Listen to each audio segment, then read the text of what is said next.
Lock us in, load us in, pop in that 8-track, spin the tape. Here we go.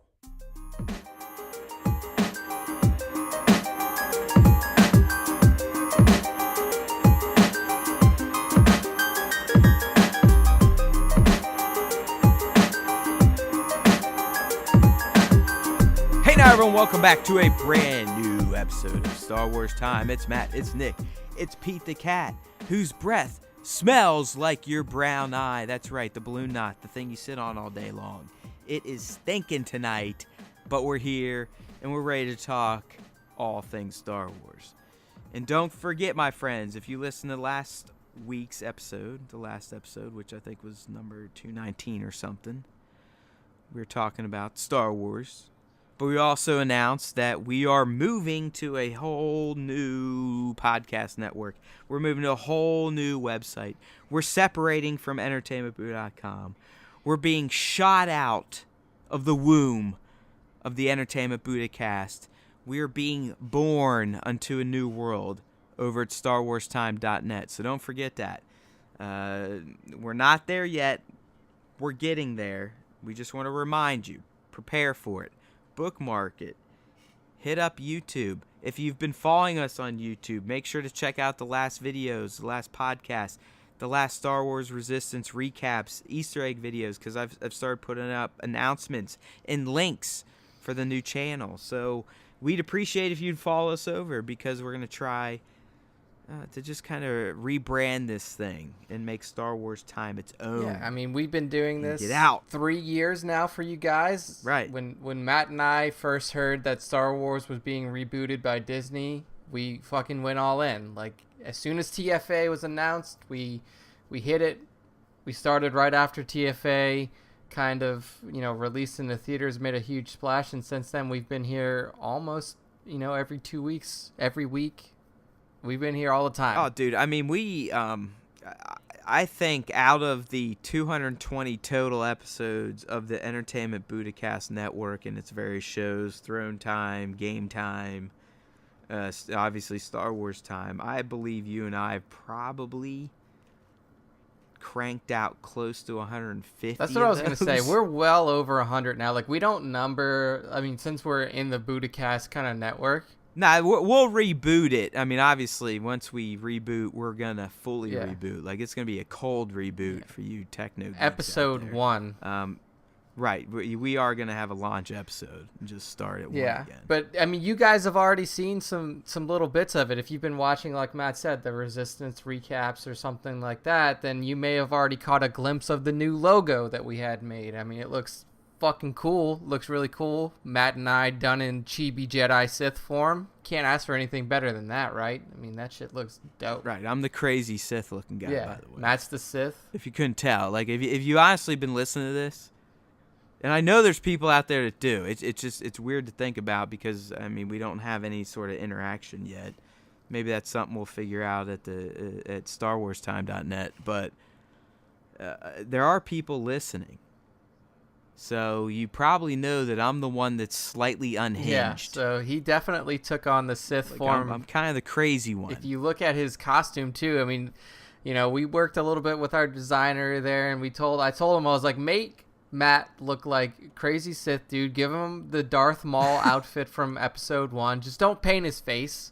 Red lightsaber, and then I'm rocking the brown Jedi cloak, and if you look under there, got a little Jedi garb, green lightsaber. It looks dope. Yeah, I like that you went with green. I've always have been a fan of the green once I saw that's what Luke chose in Jedi. Exactly. Like, again, we never saw it, so it was just like, holy shit, they can do green. It's not just red and blue. What? There's green here now, and then fucking get into the prequels, and there's purple and everything. Yeah, I was gonna say thanks. Sam. Love you, brother, but man, play the video games, and you got any color of the rainbow you want. There's black, there's red. Well, yeah, dude, even now on our little squall, yeah, right, squall. Star Wars Galaxy of Heroes, for those of you not in the know, we've got, basically at this point, after this week, they almost have the entire KOTOR 1 and 2 main cast on the roster. Yeah, I mean now you have. But you're right. I mean, Jedi Basila, she has the yellow-orange Saber hue staff, lightsaber. yeah. I mean, they had pink, they had white, they had black. Yeah. And then you have 2 with purple now because you have Jedi Revan in there with purple. Yeah, And Revan. then you have Mace with purple. And then with the white, I mean, obviously you have Ahsoka Fulcrum with her 2 white sabers. I honestly think white could be my favorite. It looks dope, dude. It looks dope. It's so clean. I mean, it's just crisp as fuck. Oh, yeah. It looks nice. So, like I said, if you guys haven't seen that logo Although, yet, dude, red's hard not to true. love, too. Red's always just got that menacing. I think blue's the worst. Blue is the worst? I don't know. I do. Really? Okay. I could buy it. No, you think purple's the if we worst. rank canon sabers, we got white, purple, green, blue, red. Yeah. Where you putting blue? I mean, blue's got to be above purple, right? Like blue, it's got to be like, for me. All right, canon saber color. I'll give you that. Canon saber color. It's hard. I mean, when you think about Revan with the purple, though, it's true. tough. Yeah, it's a good point. It's tough to discount. Because even Traya rocks 3 purples in the Sith ring. Yeah, it's, dude. I mean, that's what I mean. I mean, purple's a nice. It's not. Yeah. As much as you and I kind of hated the way it came to be, they legitimized it. It does look nice in their hands. I'm gonna lie, say especially Revan. Green. I'm gonna put green first because green is so rarely seen. Green's almost more rarely seen than fucking purple now. Like now, I mean, obviously in the Geonosian arena, it gets abused just like blue, and it's just nothing but. I mean, it basically looks like a fucking rave in the desert. Yeah, right? It's like Burning Man. or something. It's just fucking red and green, like glow sticks. Not even red. It's all blue and green, and it's a bunch of assholes doing individual lame sword moves against the blue screen. They're all just jammed together. I mean, so I will say I'll still go green, red, white, purple, blue. Okay, I'll concede it.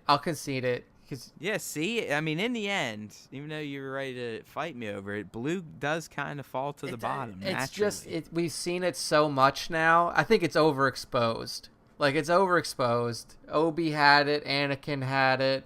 I mean, obviously the Skywalker family lightsaber made it all the way through. I hope to God Rey. What do you think Rey should go with? I mean, she's a purple, right? I think she rocks like. I mean, if anybody's seen the lightsaber hue that Jaina Solo rocked in the old EU, which was like a pink, it was like a hot, like a bird. Yeah. Like a burning pink. Yeah, you're right. Yeah, because I've kind of. I shot a series of Rey and Jaina actually. I haven't edited it yet because I think they suck, but. You are right. It is kind of more of a pink. And it's just, I think that at this juncture within the series, there's a paradigm shift in the way that the Jedi are being portrayed and the way the Jedi are kind of, conducting themselves in the galaxy. I think that you need a lightsaber color shift too. Like, she could go old school. Like, it'd be cool to see her. Does she go white? Do you think she's a white? I don't know. Right? You think she? Yeah. I mean, I think I could see that in a movie. I think it would be pretty cool. Clean slate. You think she goes green to honor Luke? That's what I was going to say. Like, I wouldn't be mad if she busted out the green because, like I said, it's my favorite. But how does she even know? I mean, do you think she just knows from the legends? I mean, we still don't know what happened to Luke's green saber. Like, the last time we saw it, it collapsed. Honestly, like, people want to like get all bent over Luke.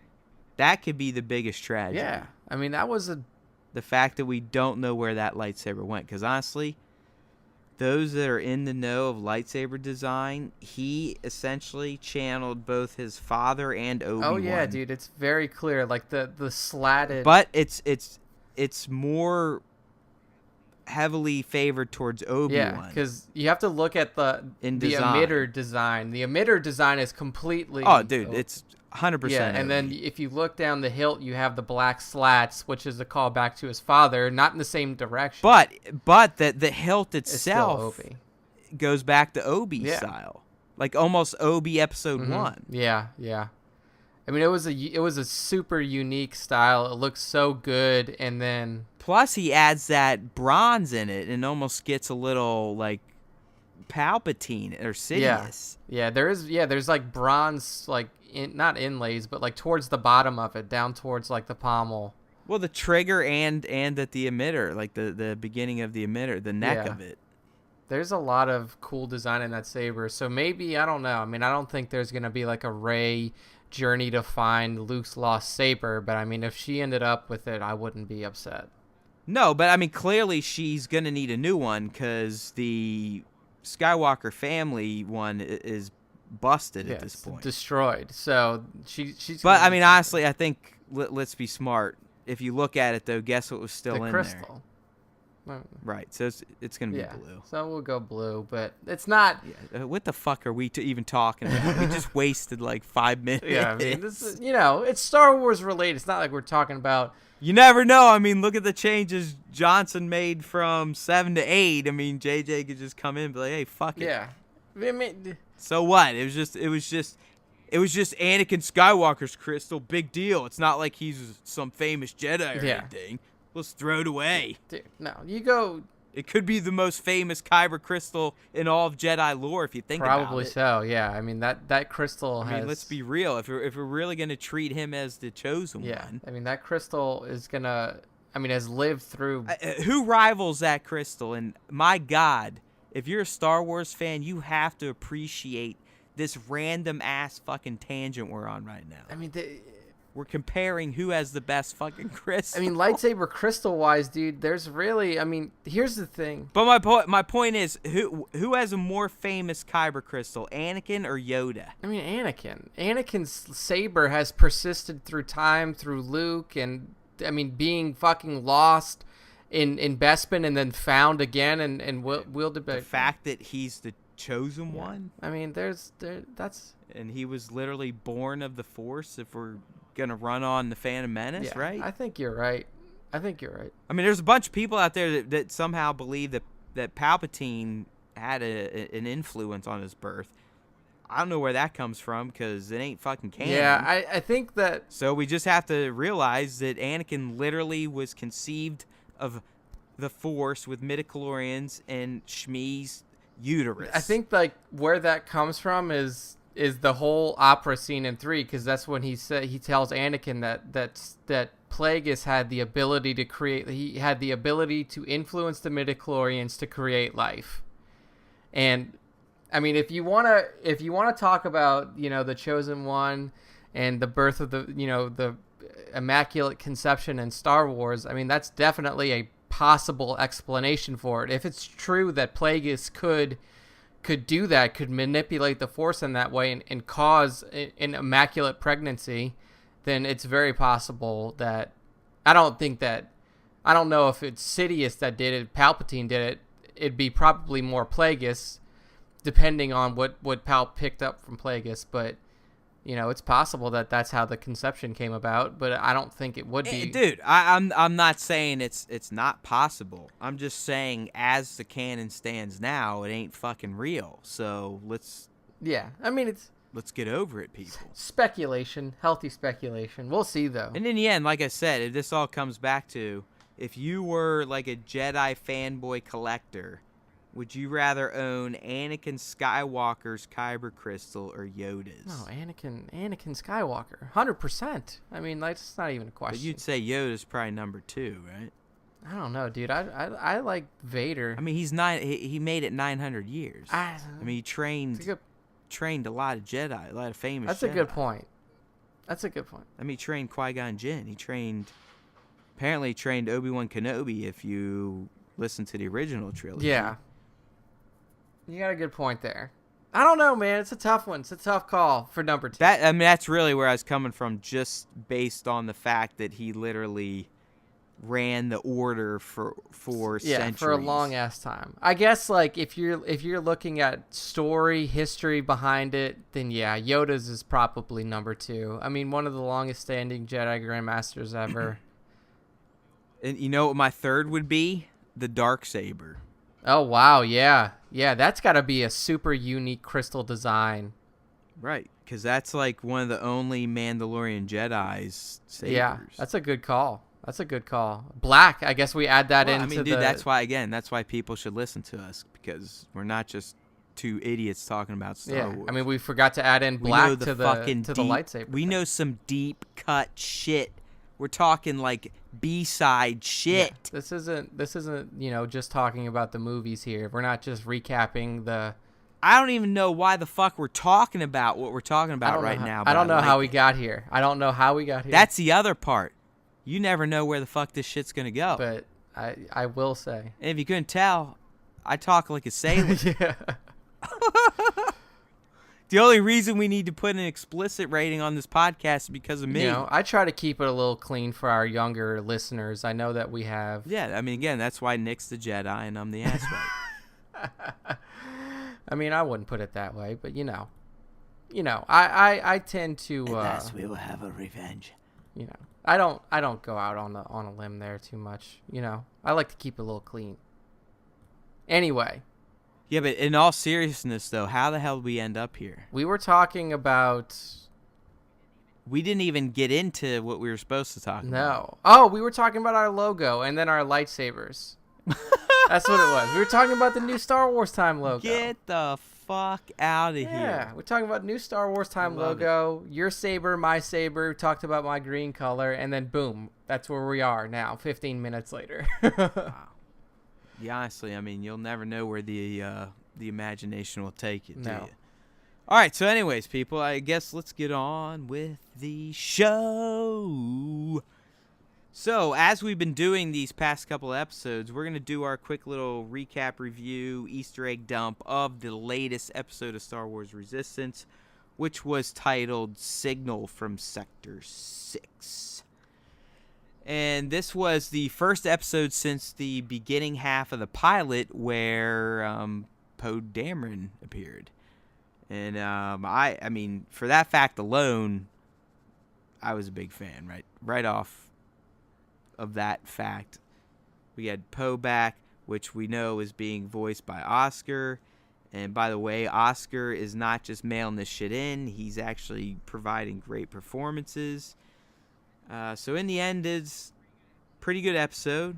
Had the stretch on the Easter eggs, as Nick pointed out. Yeah, there was some. I'm not gonna call them questionable because they're all legit, but there's definitely a little bit of reaching for some of these. No, dude. They're questionable for sure. Yeah, I mean, so if we want to start working through those, I'll let you lead the way on the Easter eggs that you identified in this episode.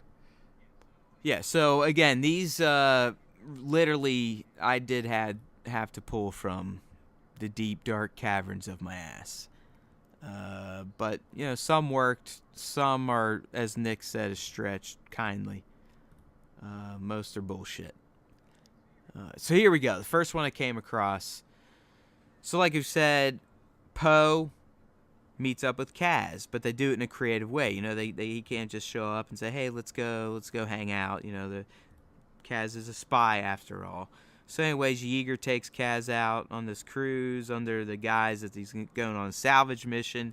Lo and behold, Poe shows up in his X-Wing, and he brought one for Kaz. So it's funny how Kaz eventually gets into his, but once he gets in it, I looked at it, I was like, you know what? That thing has a near identical paint scheme to the Old Republic ARC troopers and just in general their Starfleet. Yeah. I know that's kind of Star Trek, so their fleet. But it's kind of that maroonish look, and like I said, a major stretch, but it does work. I watched the episode, and definitely that was not the first thing that I thought of when I was looking at the ship. I was just kind of like, okay. No one would, but a psycho Star Wars fan. I mean, when you're watching it with the eye out, you're looking for everything you could find. And I gotta say, when I finished this episode, I was like, man, Matt's got his work cut out for him. Aside from a couple of layups, there weren't a lot of Easter eggs in here, but this one was a very good catch. After I watched Matt's video and saw the call out, I was like, oh, holy shit, yeah, that is the same color as the Old Republic Yeah, see, I even provide evidence. Like, I think I threw in a shot of an arc. You trooper. did. And, or an arc, whatever the fuck they're called. yeah, I mean, 100%. I think you nailed it. And I mean, again, that goes to Matt's fucking keen eye, because I mean, there's like a 15-20 second overhead shot of that paint scheme, and it just didn't click in my fucking monkey brain. It is weird. Like, I don't know. I can't explain why my brain even goes to that point. I don't know why it did, but it's accurate in going there. I mean, yeah, clearly I'm kind of looking for stuff, but I don't even know why that would register. I don't know, man. It's weird. It is weird. It is the Force. Naturally, it's me. I mean, Star Wars is built into your DNA at this point, so it's like catching stuff like that it's just offhand, easy. Right. So the next one, it continues on with Kaz and Poe. So again, they're just kind of hanging out in their X-wings. They're playing around, and they come across an asteroid field. And Poe gets all excited. He's like, "All right, I'm going to show you some skills." He's teaching Kaz some tricks that come in handy later on in the episode. But whatever. But when I saw it, and even some of the angles they took as they were filming it, I was like, this really looks like Han in the asteroid field during his escape from the Empire in Empire Strikes Back. I mean, they didn't add an asteroid field into this show for no reason. Obviously, they were trying to harken back to, Empire a little bit here. Obviously, not to the level of distress that Han was in when he was going through it, running from the Empire, but using right. it. No, they were having fun. I mean, they were happy to be in the field. I mean, Poe was using it as an opportunity to show off some of his flight skills to Kaz and maybe teach him a thing or two. So that was pretty cool to see. Obviously, Kaz doesn't get the what is it called, like the tail bump maneuver right off the bat. Yeah, I forget. Yeah, but it was essentially like a little tail slide he's doing off the back of a asteroid. It's almost what young Han does during the Kessel Run when he's running from the TIE fighters and he bounces the Falcon off of the surface of an asteroid. Yeah, exactly. Like it's not like a full chassis bump. Not a full slide like they do, but similar. Yeah, so it was a pretty cool little maneuver that he showed, and it comes in handy later in the episode. If you haven't seen it yet, go watch it. It's up on Disney Now app, Disney Go. I think like you can watch it in your browser too, DisneyNow.com. Go see it. It's got some pretty cool stuff in there. But some asteroid field action. Okay, this next one I'm gonna take just because of how ridiculous it is. Like, I don't even want you to have to say it. Yeah, I'll refrain on this one. Yeah. So let's see how you handle this one. So, anyways.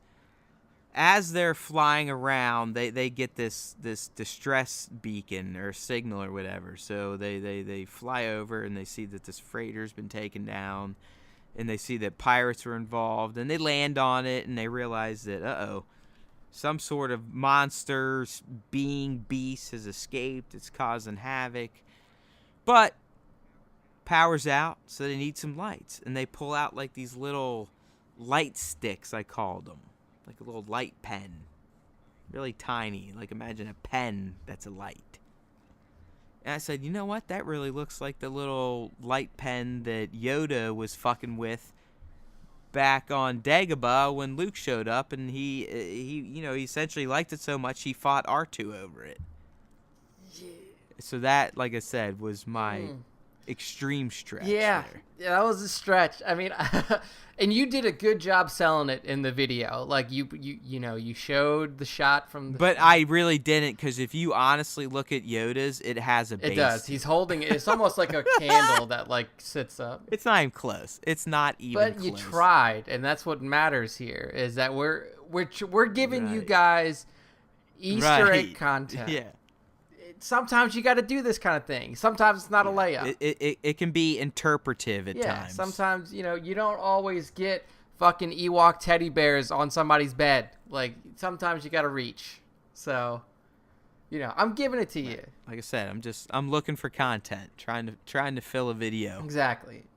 So number 4, I think was number 4 was probably the closest. Number 4 and 5 when we get to. Oh yeah, it was the most obvious of them all. Exactly. So Poe and Outside of Kaz end up on this derelict ship, and they start hearing some some monster sounds, and Kaz freaks out a little bit. Poe tells him it's probably either Rathtars, Gundarks, or Reeks. Now, if you know your Star Wars history here, then you probably know what all of these creatures are, and Matt so aptly breaks them down in the video. A Rathtar obviously is the one that we've had the most recent contact with in episode 7. That's what Chewie and Han were hauling in that new ship that they were on pre getting the Falcon back. Rathtars kind of rolling around, have long tentacles, can reach out and grab you. A Gundark, we've never seen one in the movies, but I believe we have seen them in the cartoon series and also the video games. First referenced when I think it was Han was saying that you look tough enough to rip the ears off a Gundark, or strong enough to rip the ears off a Gundark. Yeah, it's an Empire when Luke gets out of the exactly after he gets his injuries fixed up. But yeah, so Gundark, if you've ever played a Star Wars video game where they were featured, primarily I saw them as Star Wars: The Old Republic MMO. Big hulking creature. Very they kind of look like Bigfoot with really big fucking eyes and ears. Exactly. They're more I guess you would say quadrupedal. They walk more like a monkey than a gorilla than an upright Bigfoot. But yeah, they're very ape-like, and super super fucking strong. I actually have the Gundark mount in Star Wars: The Old Republic. If you don't have that, you can be fucking jealous. I also have a Rancor mount. Anyway, next up is the Reek. The Reek is I guess out of all of these, maybe the most obscure, because they never actually say the name in the film. But this is the creature that is set to attack Anakin in Star Wars Episode 2, Attack of the Clones. So it's the one that looks kind of like a rhinoceros. It has, it's got 3 tusks that are kind of, 2 coming out of its mouth, 1 out of the center of its face. And Anakin mind controls it in episode 2 and rides it to save Padme from the creature that was attacking her. I can't remember the name of that. It was a Ack-Dog, maybe. No, it's not an Ack-Dog. But then also helps take out the Acklay that's on Obi-Wan. So that's your number 4. Yeah, right? I can't remember the cat's name. Yeah, either. Acklay is the one that was on Obi. No, you're right. You're spot on. It's the one that looks like a big ass praying mantis type of thing, fucking with Obi-Wan. Gosh, it's gonna kill me. I'm gonna look it up because we're on the internet here. Yeah, but anyways, back to this Easter egg, like a true Easter egg. It's not by circumstance that these references cover all 3 trilogies, I don't think. No, yeah, I mean, they're definitely setting it up. I mean, you got the Rathtar from the new, Gundarks from the original, Reeks from the prequel. Exactly, and the cat is called a Nexu, by the way. Found it. Yeah, there it is. But yeah, I mean, there's creatures like this that can be referenced from all universes or from all parts of the universe. So why not throw them all in there? It's a really good call out, and that was probably the biggest layup aside from number 5. Oh, this is the easiest one. I mean, I think even Nick probably picked that. Oh yeah, up. I mean, me as a Star Wars novice was able to put the pieces he's just together. Sitting there on the couch like, oh, I don't know, what am I watching? Yeah, what is this? How are they? What's this? He's just soaking it in, man. So number 5, and this was the fun. And I never knew these motherfuckers' names either. I like it. I knew them previously, but the Kowakian monkey lizards are AKA Salacious Crumb.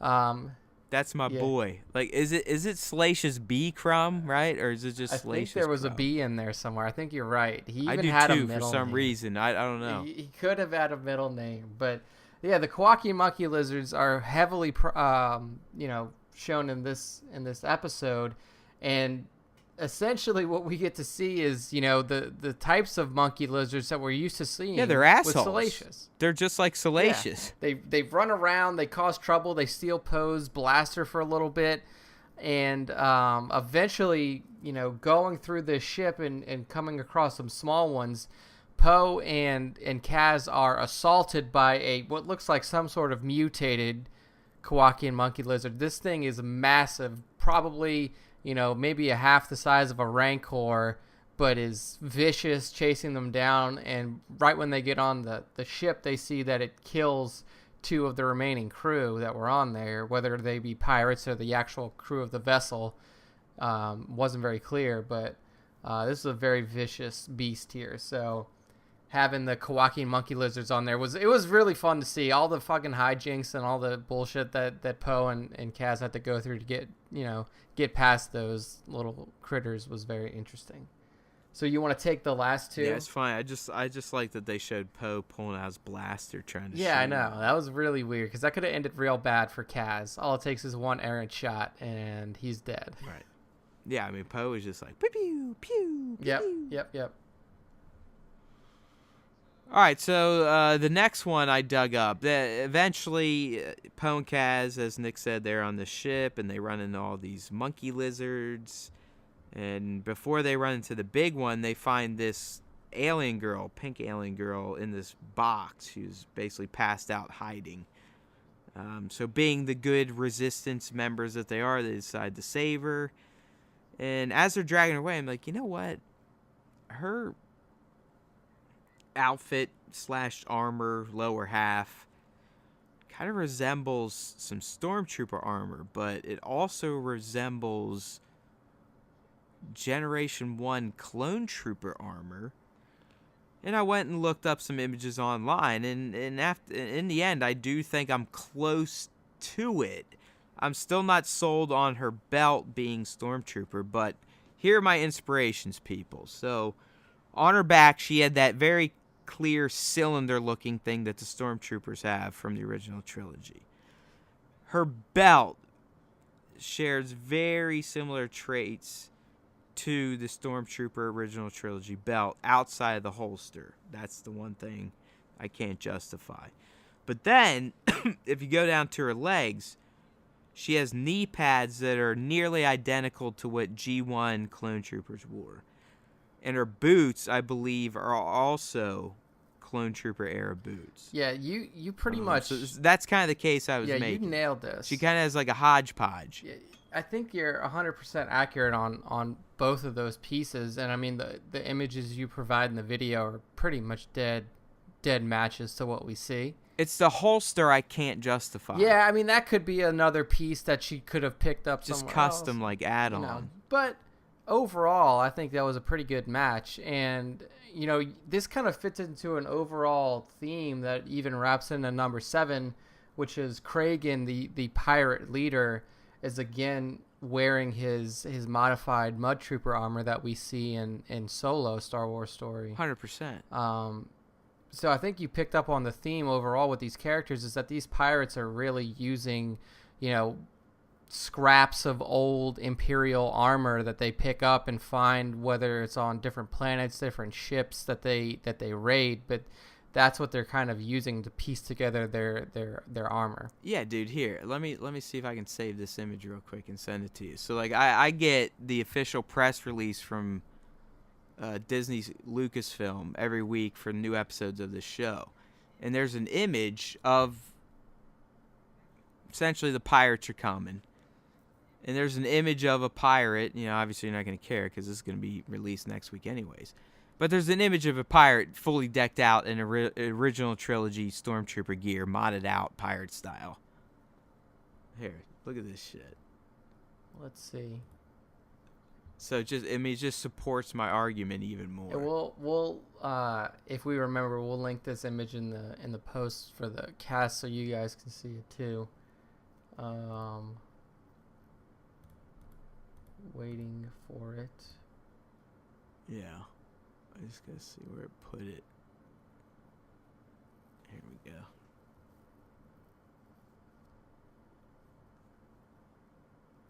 It's coming. It's gonna be worth the wait. People, trust me, because he's. We're dealing with ISP this... upload speeds here, so you know how bad that can be if you're a gamer. Go. It's coming into the cast topics. Got it. Should be up. Got it. There you go. Look at that. Oh man, dude, that looks fucking dope as hell. So like I said, I mean, this is now at least the second clear case that these pirates have appropriated Imperial armor, at least. Yeah. Potentially some Clone War era or Old Republic era armor. Yeah, man, that looks so cool. I think you're. I mean, that's a full-on original trilogy stormtrooper. Yeah, basically. I mean, even, like definitely the helmet into the chest, the torso piece, and down onto the legs for your thigh pieces. Upper legs, at least. I mean, you could argue that the shin pads and the boots slightly are different. Kind of piecemeal. Yeah. But yeah, man, I mean, this is good shit. Even the shoulder guards on the top as well. So yeah, this is yeah, but notice he puts in like the pirate touches though, like the little studs on the helmet and the painting. Yeah, the painting with I know you guys can't see it right now unless you're looking in the post, and we got it in there, but this guy's got like red eyebrows painted on the helmet, and he's also got like another red, looks like a pirate emblem or logo maybe, painted on the chest of this. Yeah, so the point being is I'm not that far off on kind of drawing a broad conclusion here that Sonara may be wearing some repurposed Storm or Clone Trooper gear. I think you're pretty spot on here. So good call, good catches, and I mean that that in addition to and then the Kragan thing was a layup, and then I mean overall I enjoyed the episode because again we had Poe come back, and like I said earlier when I kind of fucked up the intro to the show, but Oscar Isaac is just, I don't know if he's having fun or if he's just a damn professional, but this guy is so enthusiastic voicing the animated version of Poe. It just makes it hard not to like it when he's in an exactly episode. Like he has a genuine enthusiasm when he's calling out BB-8, seeing him for the first time again, and then just the interactions with Poe, not with Poe, but with Kaz. I mean, he definitely puts in the work for even something like this, a simple cartoon show that's kind of playing a supplemental role to the new trilogy. And that can't be said for everybody. I mean, if anybody here has played Destiny, the fucking original Destiny had Peter Dinklage doing the voice of the ghost, and I mean he mailed that motherfucker. Yeah, that was about as monotone as you could get for a voiceover performance. So it was so bad that they were willing to pay another guy to basically just redo it all. Nolan North came in. And they just jammed it in another update, and they're like, "Oh, what do you mean, Peter?" Yeah, Dinklage? He's gone. He was never here. There's always been Nolan North. So, but yeah, so that he's done a really good job, and I think the biggest thing to take away from this episode in terms of the content from it is, a lot of people could look at it and say that was a little bit more boring in comparison to the others, but there's definitely a setup element with this episode. You have this new character, Sonara, coming in, who we find out is linked to the pirates who've been attacking Colossus Station. And now, at the end, working with the First Order, that's the key. Yeah. Like, these pirates are doing these attacks coordinated with the First Order. Yeah, so this is not just random attacks that are happening. I mean, like we saw in a separate episode, we see the pirate leader kind of conversing with First Order officials, whether, mainly Captain Phasma. So it's definitely a coordinated effort between these two groups, and now they have an inside person because Kaz, Yeager, and Poe do not know that this Sonara girl is in league with the pirates. They assume that she was the member of the original crew of the ship who managed to survive.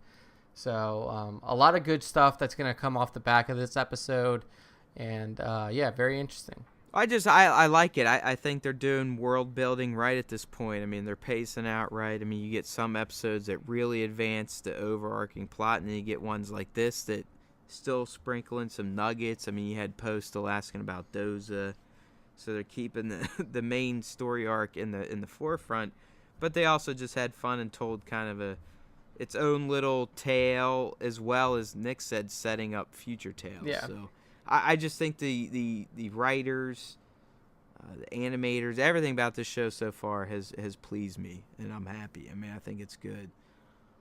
So that's kind of our breakdown of Signal from Sector 6. So moving on, my friend, to this week's news topics. We had a few of them spanning all around, and some even going into other franchises.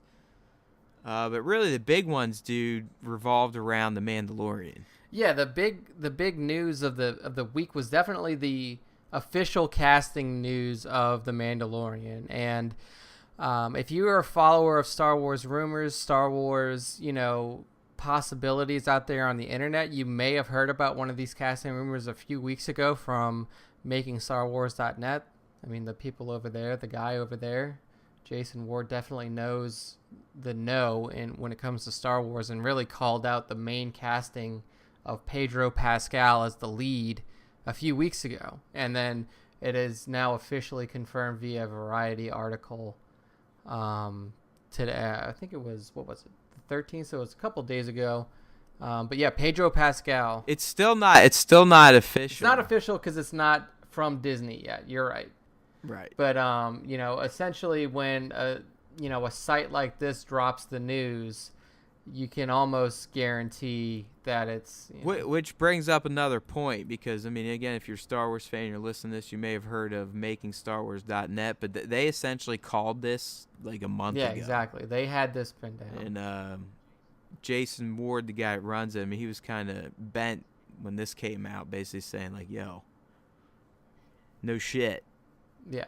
And he was I mean, no shit. He was on Twitter, and he was definitely making sure to comment on those pieces from the bigger... Well, I do. I feel for him as another little webmaster, and I mean, he's obviously bigger than what I've ever achieved on EB, but I mean, I still get it. If you're not a trade site, in terms of you're not a brand, you get fucked. I mean, you get steamrolled. Yeah, they're not going to call you out because... No one gives you credit for anything. Yeah, so... Yet they demand credit for anything. Yeah. If it's the other way around. Yeah, even if you come across it at the same time, they'll probably still, if their article goes up first, they'll demand a credit. But so yeah, I mean, Pedro Pascal being the lead here is very interesting, because we were talking about the possibility of this lead character being linked to, the Ren clan in some way. Do you think that, this being something that you would really like to see, but kind of resigned to the fact it's probably not going to be happening? But do you think that Pedro Pascal could play Sabine Wren's brother?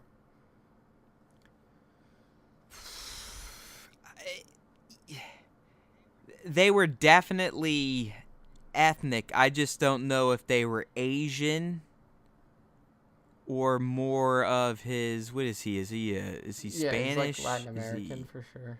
Yeah, Latin American. But yeah, like I think they could have went either way. Yeah, I think. I mean, even if you look at Sabine, I mean, what do you think? What would you consider her Latin American if we had to put her in a box, or more Asian? Again, like, I would probably put her, like, she's definitely a mix of maybe Latin American and Asian, but she looks more Asian than she does Latin American. Okay. So. Well, then I guess that's my answer, because that's all I can base it on. But I think it's feasible, though. I think it's feasible for this character. I mean, if they were to choose to go that way, I think. Yeah, I can't remember what her brother looked like in the cartoons, but again, it's cartoons to real life. I mean, you got a lot of play with that. Yeah, exactly. And I mean, you're never gonna make a real life person look like a cartoon. No, you fudge it, and you fudge it in ways that you have to, and you find actors or actresses that fit that build the best that you can. It's unrealistic. I mean, a cartoon's a cartoon. Yeah, so. Plain and simple. And then also, we're talking about progressing through the timeline here. I mean, we're probably talking a little bit later in the life from the last time you saw Sabine's brother. So, I mean, Pedro Pascal. Yeah, he would actually not be as old as Pedro is. I mean, because, again, we got to remember, this is only, what? 7 years post episode 4? Not episode 1, episode 4. No. episode 6. Yeah, gosh, I keep getting all. There's so many different like new things coming in. I know it's starting to get wonky. Yeah, at this point. Yeah. There's no doubt. So about 7 it. years after. It's 7 post. Yes. Jedi. Yes.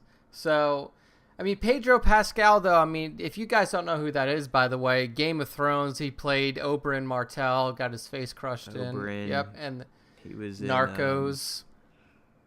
He's in Narcos. He was in the sequel to Kingsman. He was. Yep, he played this. He played the Texas guy. The American. Yeah, Texan. Yeah. Real thick accent in that movie. But yeah, he's been in a lot of popular stuff. But I mean, most people probably know him as Oberyn Martell from Game of Thrones. And by the way, I don't care if he's playing Asian, Latin American, or whatever. I think it's a good casting. Guy's a fantastic actor. I mean, he's definitely a strong lead, and I think he could definitely play the Mandalorian type. I mean, yeah.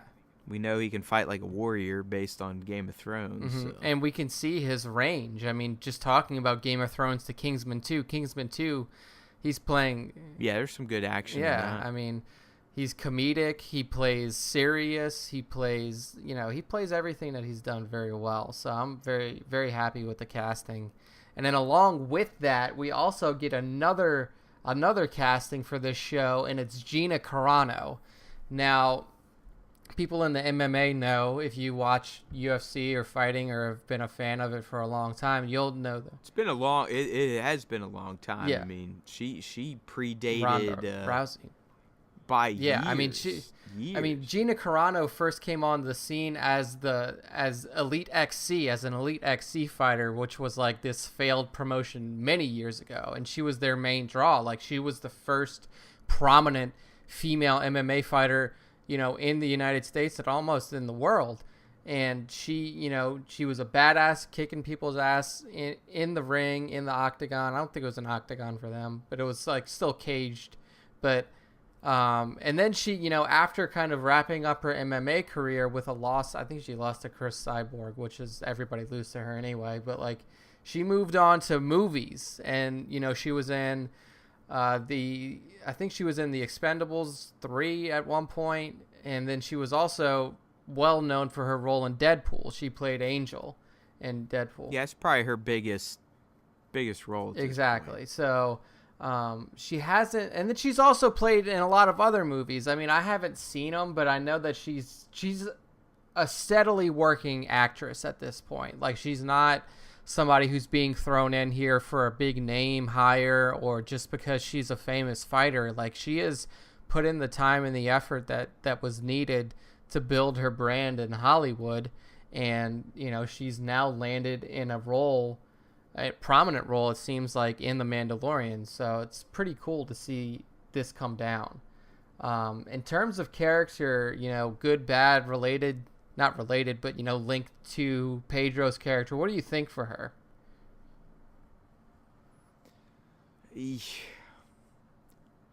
Yeah, I mean, I think she will definitely have a tie to Pedro. I mean, if he truly is the main, it would fit. I mean, she could play a Mandalorian. Yeah, I mean, that's, her being an MMA fighter for a long, like, for the, But she's just a strong-looking woman anyway. I mean, I think she's very pretty, too. I mean, I'm not saying she's, like, a man. No, yeah, she's very attractive. And I mean, she's a good-looking girl, but she's also a girl that, can take care of herself. Exactly, I mean. Which would just, it kind of fits the Mando mantra. Yeah. So I think that it's... So I don't know if it's a love interest, a relative. I think it's... Or maybe she's a bounty hunter, hunting them down. I think it's 100% possible. But I mean, no matter how you slice it, she's not going to be a damsel in distress. I can tell you that. No. She's Star Wars has been known since its inception for strong female characters. I mean, look at Leia, look at Padme, Rey, Laura Dern's character in TLJ, Vice Admiral Holdo. I mean, Star Wars is known for that. I mean, you can argue that Leia needed saved in the first movie, but the best part about her, even though they did help her out, she still talks shit to him.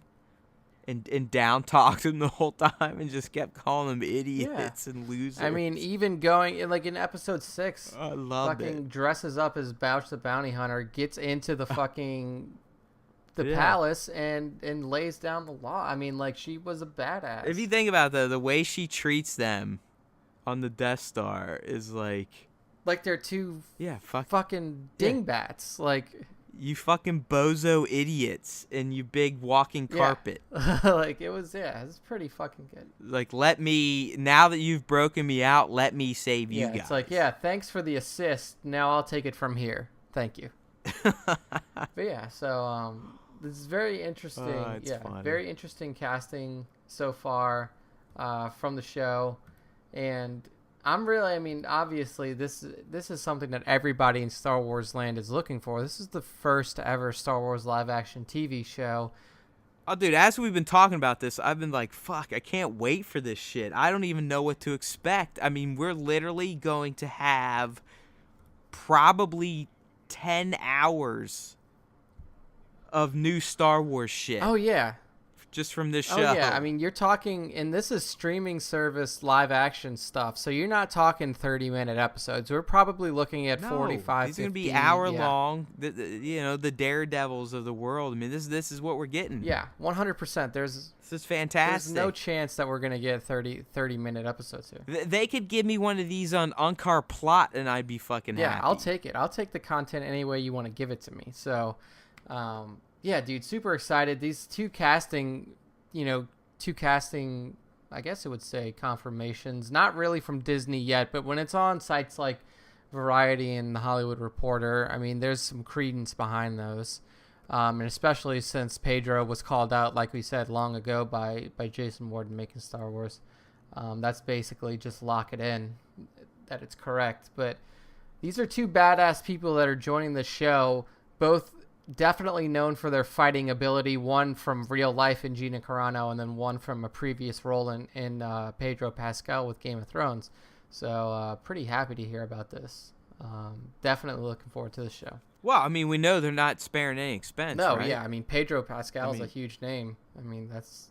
I mean, what was the budget again? Like $100 million? Yeah, it was $100 million, and it's 10 episodes, and so that's they're spending $10 million an episode. I mean, fucking spare no expense, as John Hammond from Jurassic Park would say. So they're not taking the cheap road here. So I'm glad to see that. I mean, basically, those 10 episodes are like 70% of a budget for like an actual Star Wars movie. Like, it's pretty close. Yeah, so. Yeah, I mean, as long as you don't fuck it up and have to reshoot it like all. you did with Solo. So. Yeah. But yeah. I mean, you could do Star Wars for around 200. Right. Yeah, for sure. But so the next piece of news is kind of a light news week. But the next piece of news is something interesting out of Disney. And it's a new patent. So everybody loves lightsabers, right, Matt? You have lightsabers. I've seen you and your kid play. Multiple. Yeah, I have lightsabers. I got a couple right behind me. But Disney's changing the game here, people. Everybody knows that the lightsabers we see out in the world, you got to take the blade off, or the blade doesn't come off, or blade doesn't come out, basically. Disney has a new design patent pending, where the blade will actually retract and extend from the hilt just like a real lightsaber in the movies. It's pretty dope, right? I don't even know how they're going to do this. Yeah, there's a lot of, if you look at the actual patent filing. I mean, I'm looking at the drawings and I'm just like, what the fuck?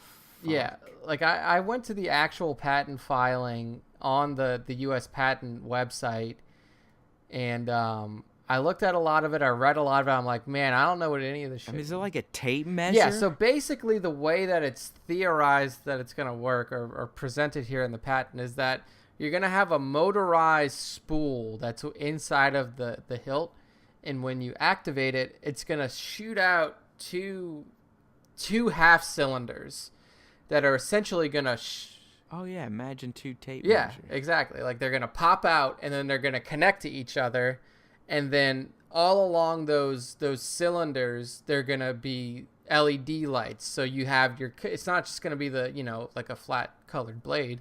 it's gonna be lit by these LEDs up the whole thing.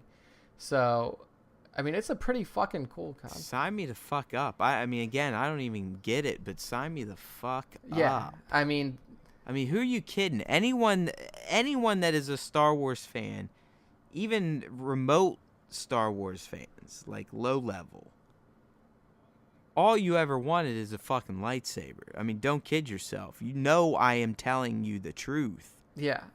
Right? I mean, what is the one thing that you've always wanted from Star Wars? It's a lightsaber. And I mean, okay, maybe a fucking X-Wing or a Falcon, whatever. But you know deep down, you've always wanted your own lightsaber. And I mean, a lightsaber that actually, like, that will actually extend and retract when you push the button. It's not just like a blade that lights up. Yeah. Come on, people. So this is patent pending. I don't care that it's still fake. I mean, sign me up. I mean, that's fucking... It would look...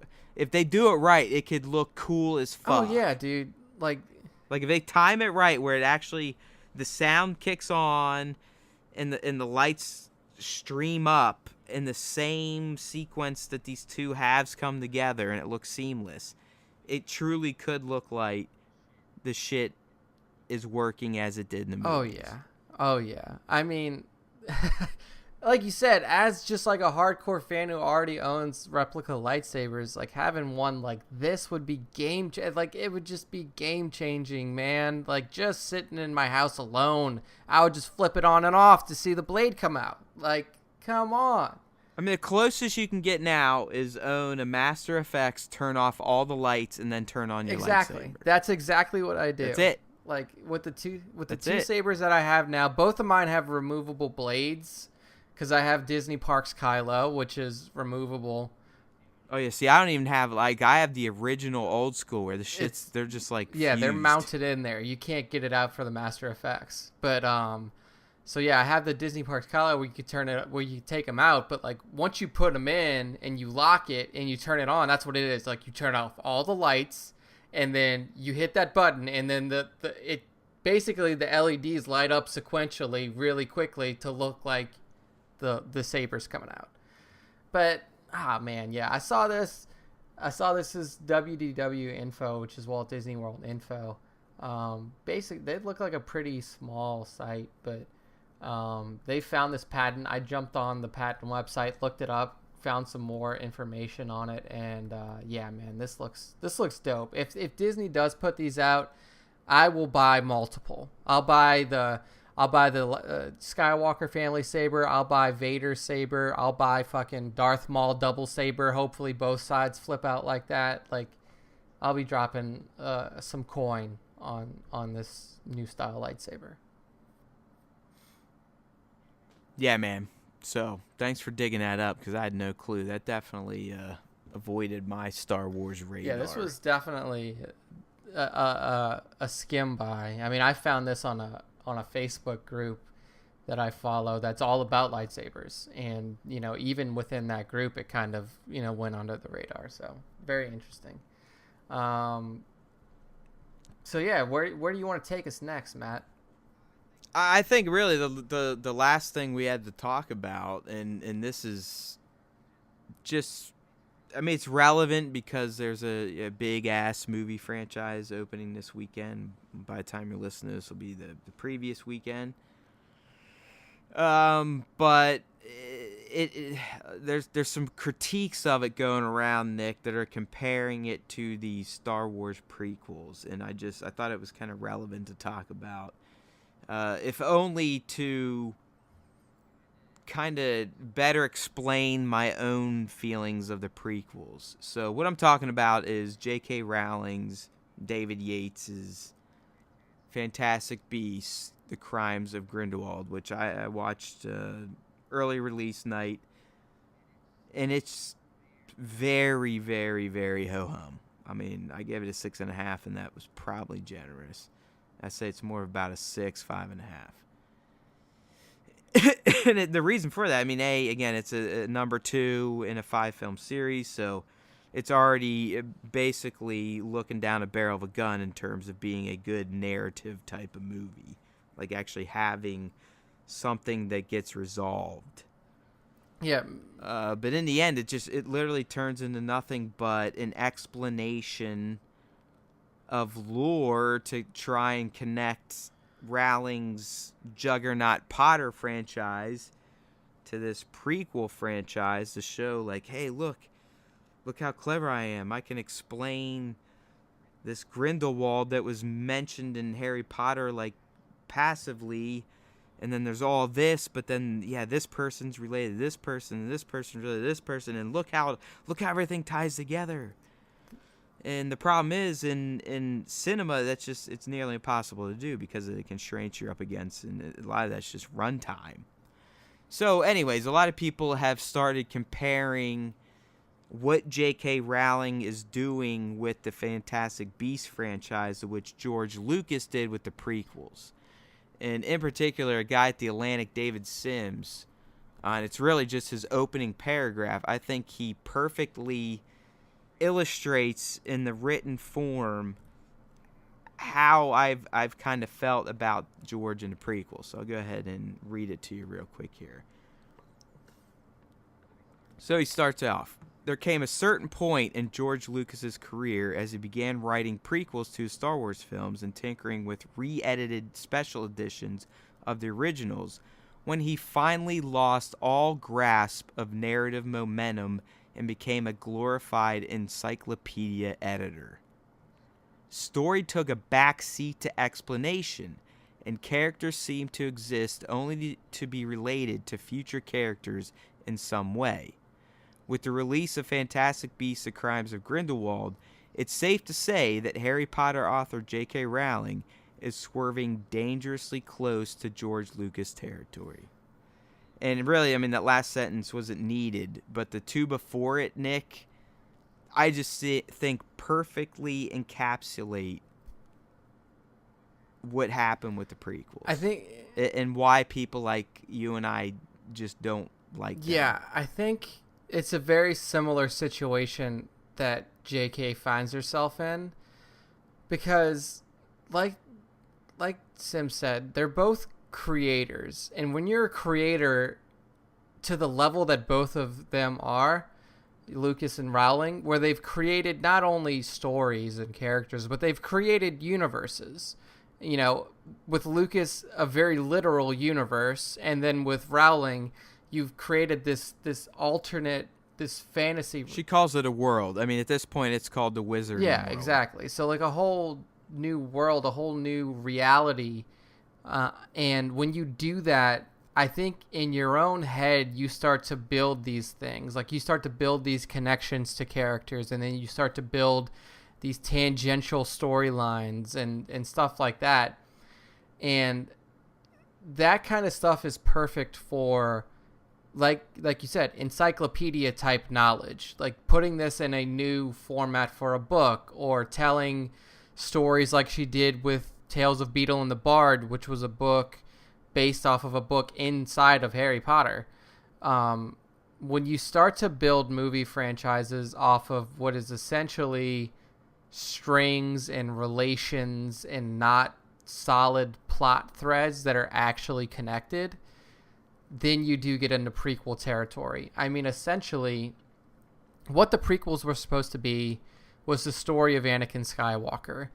And then they got caught up in a passing line from Obi-Wan in Episode 4, which was, you know, your father and I were acquainted during the Clone Wars. I mean, that's not exactly how he says it, but, you know, essentially calling out the Clone Wars as an era, as a massive conflict in the galaxy at the time of Anakin Skywalker.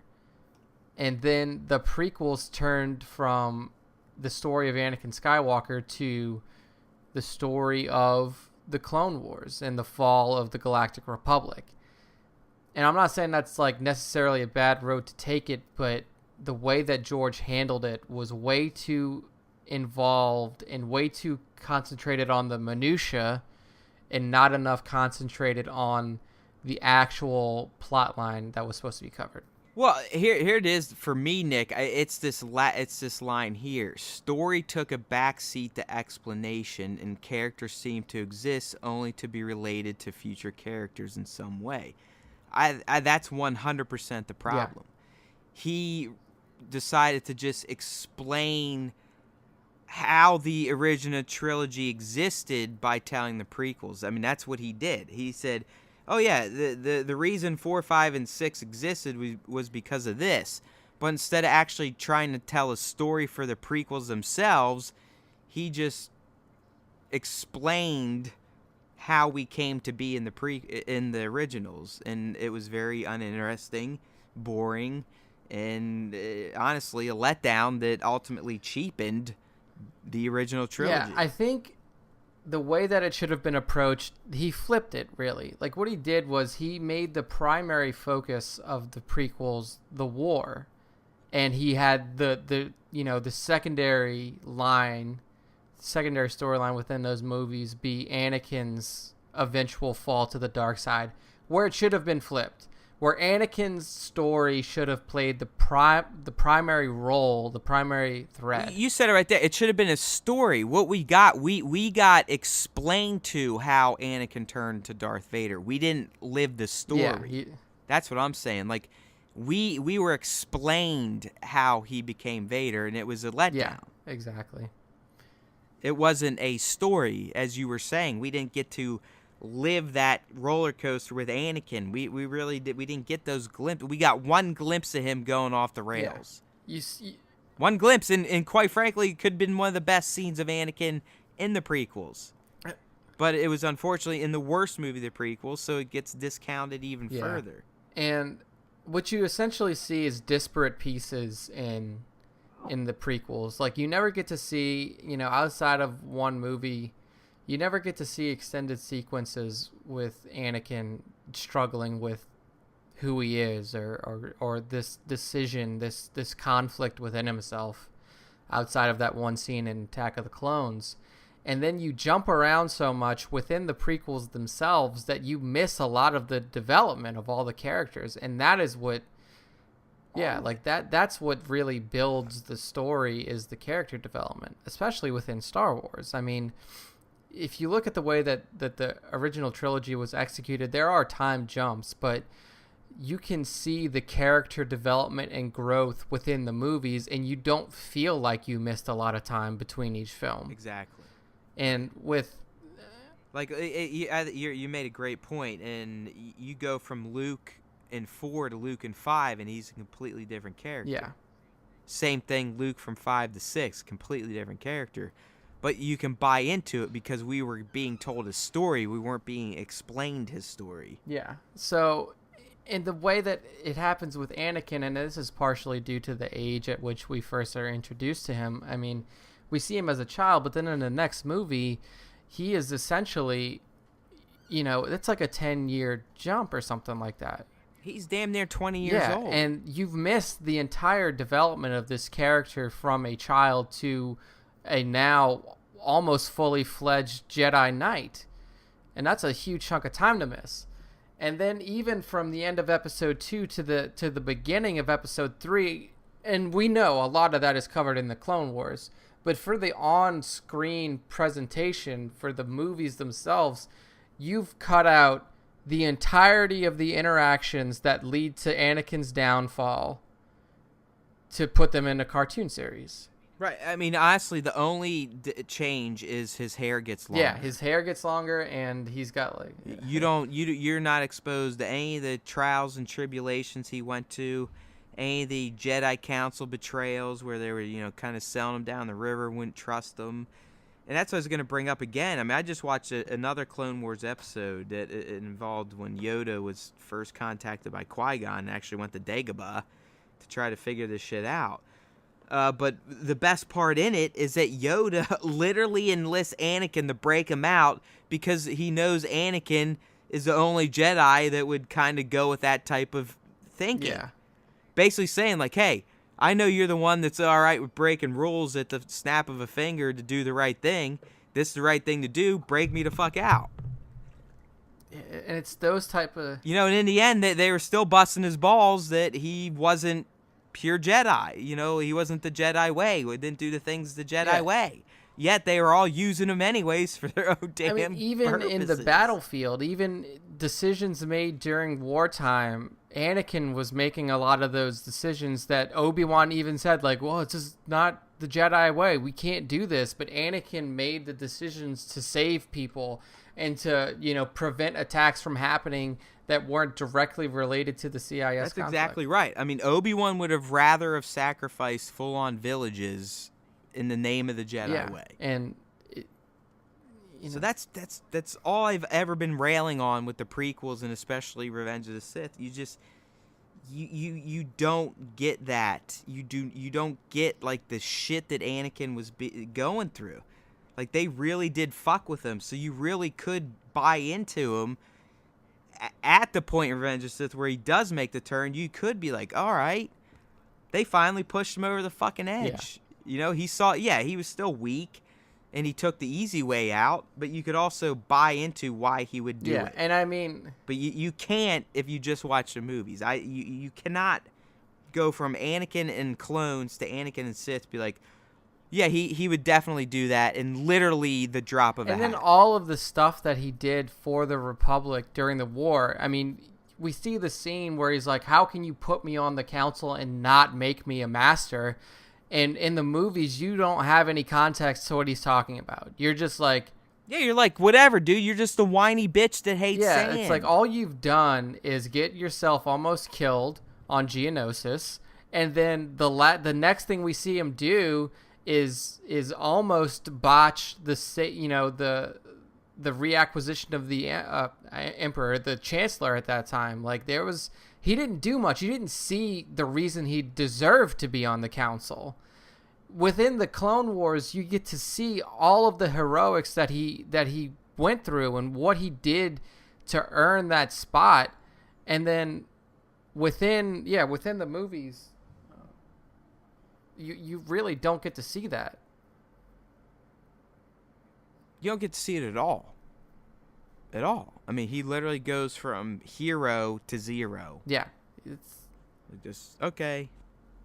All right, fuck all you guys, whatever. Even though I literally came here to arrest this man because I know what he's been doing, yet, fuck you guys. Yeah. So, whatever. He told me at an opera he could maybe keep my wife alive. Yeah, he's like, hey, I heard of a guy. He could maybe have everlasting life. Maybe he could create life. It was poorly executed. And again, his big argument with Mace, and the reason he eventually was able to flip, he's like, no, this is not the Jedi way. It's like, yo, dude, like, what? Yeah. Oh, fuck that movie. All right, well. Anyways, after I saw that movie, I was literally kind of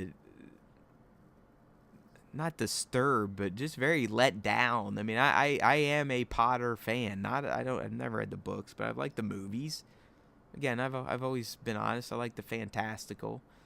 I like the goofy stuff. I like the stuff that's not real life. So of course I'm going to be drawn to this stuff. And I kind of like the first one, but I went to this. I was just like, holy shit. I mean, if there's ever been an Attack of the Clones in another franchise, this could be it. Yeah. I mean, I'm gonna go see it because, as with you, I'm a Potter fan. I enjoy the world that was built, but I really, I've seen this similar kind of, thing being echoed by multiple people now. I will say that, like you said, this is the second in a 5-part film series that has zero novelizations behind it. It has no written history to go off of. So this is probably, this one and the third one, depending on how they write it, is probably going to be narrative light. Because dude, they're doing 5. Yeah, man. so like when you're in that kind of series, when you're going 5 deep into a franchise that has no backing, that's already on paper, like in book form or something like that. It gets squirrely. Yeah, you have to stretch stuff, and 2 and 3 is where shit's gonna get thin, to allow you to come back with big shit in 4 and 5. I mean, I don't know if that's right, not but happen, I mean, but... you know she can do it. She did it with Potter. Oh yeah, she can. Because each one of those movies, while they told an overarching narrative of Harry's journey, they still told their own little stories. This movie doesn't tell a goddamn thing. I think it's too... The way that she pulled it now, though, is with him being at school and progressing through these years, and there was an inherent easy plot to follow with just that. Like you... No, but it's like you said, the narrative was already fleshed out on paper. With this, there's nothing. They already had everything to draw from. They just had to condense it. Now you're exactly right. Now she's literally trying to write a book for film. Yeah, and it's completely different, especially when you're working with much shorter time frames in terms of, you know, due dates and like when shit is. And this is 2 hours and 15 minutes of just a non-story. It's disappointing, but it's not surprising, especially for somebody who's not really apt at screenwriting. Like, she did some screenwriting for the first Fantastic Beasts, and I think she was consulting on all of the Harry Potter. But I think this is the first movie that she... Yeah, she's sole writer. Yeah. I mean, there's only one credit. And it's her. So, I mean, we'll see where it goes from there for that franchise. For all you Potterheads out there, you know, see it, kind of form your own opinion on it. But that's just kind of, you know, what the word is out on the, you know, on the internet now. And then Matt obviously has seen it already, so kind of giving his input there too. I'm gonna go see it just to see what it's about. I'm sure there's gonna be some cool flashing lights, but apparently even the color scheme of the movie is still dulled down and really weird looking, like it was in the first one, where like for some reason all the spells were like white and black, whereas in Harry Potter like shit was colored. Like you had green spells and you had purple spells and red spells. I don't know, we'll see. But yeah, it seems like when creators try to go too deep into their story, they end up in Lucas land. And that's where JK is right now. Yeah. Oh, well. She's still rich as fuck. Yeah. So I'm sure she's like, blow me, yeah, it's like, asshole. It's like, really? You didn't like it? I don't care. Yeah. All right, people. Well, that's all we got for you this week. So just want to give you, again, a gentle reminder. This show, not Entertainment Budacast in general. We're trust me, we're gonna have Thrones time going this April when season 8 comes back, and you never know, maybe we'll do some video game stuff over there. But Star Wars Time itself is moving over to its own network. That means we're getting its own website at StarWarsTime.net, its own YouTube channel, Instagram, Twitter, Facebook. We're slowly getting there. Trust me. It'll be done before 2019's out. But I just want to keep reminding you. Write it down, bookmark it, remind yourself, ask Siri, ask Google. Hey, Google. There's mine. She just came alive. Just make a reminder for yourself. But we are moving to StarWarsTime.net, which means we're going to have a whole new iTunes feed you're going to have to subscribe to, or Stitcher, or Google Play, however you've been getting it. YouTube as well. Again, however you've been getting it, we're switching. Hey, no one's talking to you. See, I told you. I asked her something, and she tried to answer, but then she yelled at me. So anyways, people, don't forget, StarWarsTime.net. It's a reality. It's out there. It's a shell right now. But everything's moving over there. All the Star Wars content you've enjoyed on Entertainment Buddha's networks are moving over to StarWarsTime.net. Stay tuned for the flip switch. Until then, may the Force be with you. Always.